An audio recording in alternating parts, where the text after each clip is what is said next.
Okay, this speech is gonna blow your mind. It just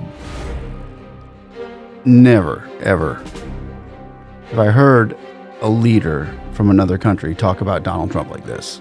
And it just took me away from the politics of it into the reality of people. And the leader, Modi, of India, Prime Minister of India, he's like the president of India, I just watched the Liz Freeman interview. It was like a 3.5 hour long interview. Man is amazing. Modi, I'm talking about Modi. And Liz Freeman, he's amazing for getting this interview with him. We show a lot of great speeches on this channel. But this one, wow.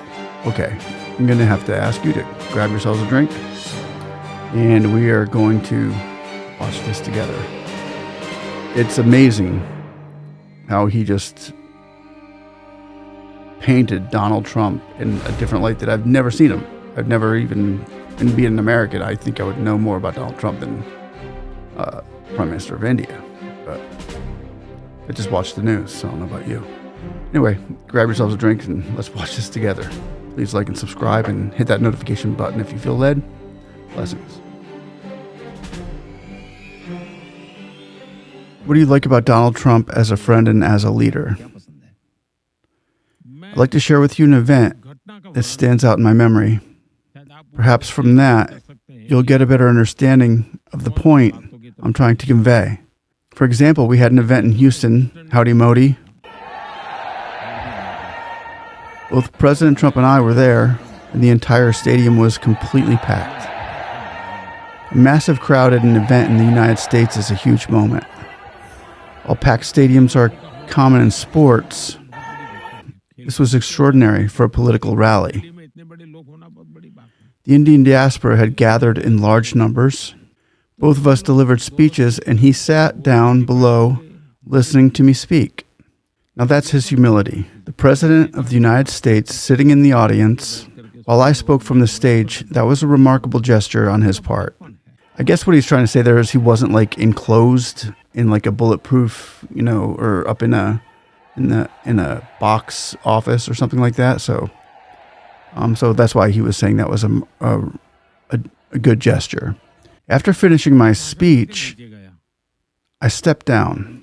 And as we all know, security in the United States is extremely strict and thorough. The level of scrutiny there is on a completely different level. Went over to thank him and casually said, "If you don't mind, why don't we take a lap around the stadium? There are so many people here. Why don't we take a lap around the stadium? There are so many people here. Let's walk, wave, and greet them." In American life, that's almost impossible. For the president to walk into a crowd of thousands. But without even a moment's hesitation, he agreed and started walking with me. His entire security detail was thrown off guard. But for me, that moment was truly touching. It showed me that this man had courage. He makes his own decisions, but also he trusted me and my lead in that moment, enough to have walked with me into the crowd. It was a sense of mutual trust, a strong bond between us that I truly witnessed on that day. And the way I saw President Trump that day walking into a crowd of thousands without even asking security was truly amazing. And if you watch the video now, you'll be amazed. When he was shot during the recent campaign, I saw the same resilient and determined President Trump, the one who walked hand in hand with me in that stadium. Even after being shot, he remained unwaveringly dedicated to America. His life was for his nation. His reflections showed his America First spirit, just as I believe in nation first. I stand for India first, and that's why he connected so well. These are the things that truly resonate, and I believe that across the world, politicians are covered so much by the media that people mostly perceive each other through its lens. People rarely get a chance to truly meet or personally know one another. And perhaps third-party interventions is the real cause of tensions. When I visited him in the White House for the first time, there was already a lot written about President Trump in the media. At that time, he was still new to office, and the world had a rather different perception of him. Even I had been briefed in many different ways before meeting him. But to my surprise, the very moment I stepped into the White House, he broke all formal protocols right away. Keeping it real. And he personally took me on a tour of the White House, and he showed me around. I noticed something.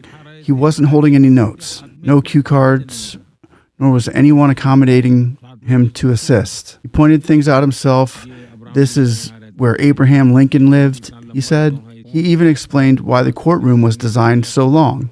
He would point at the table and tell me, this is what the president signed here and on what date. I found that incredibly impressive. It showed me how much he honored the presidency and how respectful and deeply connected he was to America's history. I could feel that, and he spoke to me freely, discussing many things openly. That was my experience from our first meeting. Later, when his first term ended, and President Biden won, 4 years passed, but during that time when someone we both knew met him, and this must have happened dozens of times, he would say, "Modi is my friend. Convey my regards." That kind of gesture is rare. Even though we didn't meet physically for years, our direct and indirect communication, our closeness, and trust between us remained unshaken. He said that you're a much tougher and better negotiator than he is. He said this recently when you visited. What do you think of him as a negotiator? And what do you think he meant about you being a great negotiator? Now, that's not something I can comment on, since it's his graciousness and humility. It's very kind of him that he openly appreciates me on various occasions and in different contexts. But about negotiation, I always put my country's interests first. That's why in every forum I speak up for India's interest. Not to harm anyone, but in a positive manner, and because that no one takes offense. People know that if Modi is president, he will strongly advocate for these things. After all, the people of India have given me this responsibility. For me, my nation is my high command, and I will always honor their will. You've also had a bunch of productive meetings with several other folks on your visit to the United States: Elon Musk, J.D. Vance, Tulsi Gabbard, Vivek Ramaswamy. What are some of the things that stood out from those meetings? Look, I can say this. I have observed President Trump both during his first term and now his second run. This time he's far more prepared than before. He has a clear roadmap in his mind, with well-defined steps, each one designed to lead him toward his goals. I also had the chance to meet members of his team, and I truly believe he has put together a strong, capable group. With such a strong group, I feel they're fully capable of implementing President Trump's vision based on my interactions with him. I met several people: Tulsi Gabbard, Vivek Ramaswamy, Elon Musk. And there was a family-like atmosphere. Everyone had come with their families. As for Elon Musk, I've known him since my time as chief minister. He was there with his family and children, and so naturally, the atmosphere felt warm and friendly. Of course, we had discussions, and we had talked about many different things, many different topics. Now, with his Doge mission, he's incredibly excited about how it is progressing. And honestly, it makes me happy too, because when I took office in 2014, I wanted to free my country from deep-rooted issues and harmful practices that had crept in. And I'll continue striving to eliminate as many of them as I possibly can. For example, after I took office in 2014, I observed that we were part of many global discussions. Not like how President Trump and Doge are being talked about today, but let me give you an example so you can see the kind of work that was done. I noticed that the benefits of certain government schemes, especially welfare programs, were being exploited by so many people who never even existed in real life. There were ghost names, pensions being issued to fake people, widow pensions were being granted even before marriages took place, and disability pensions were given out without any real disabilities. Then I launched a scrutiny process, and you'll be shocked to know what we found. 100 million people. 100 million people. That's 100 million fake or duplicate names that I removed from the system. And because of that, we saved massive amounts of money. Then I introduced direct benefit transfer, ensuring that every rupee sent from Delhi reached the rightful person without leakage. As a result, my country saved nearly $3 trillion that would have otherwise ended up in the wrong hands. just because of direct benefit transfer through technology. We eliminated the middleman, ensuring transparency in the system. I also introduced the GEM portal for government purchases. Doesn't this sound like Doge in India? And Elon Musk is just copying off of what India is doing. Maybe. I don't know. Let's keep going. Which has helped save both time and money. It has increased competition and improved quality. In India, we have an overwhelming burden of compliances. I eliminated 40,000 unnecessary compliances, and I removed 1,500 outdated laws that served no purpose. So in a way, my efforts have been about freeing governance from unnecessary dominance and inefficiency.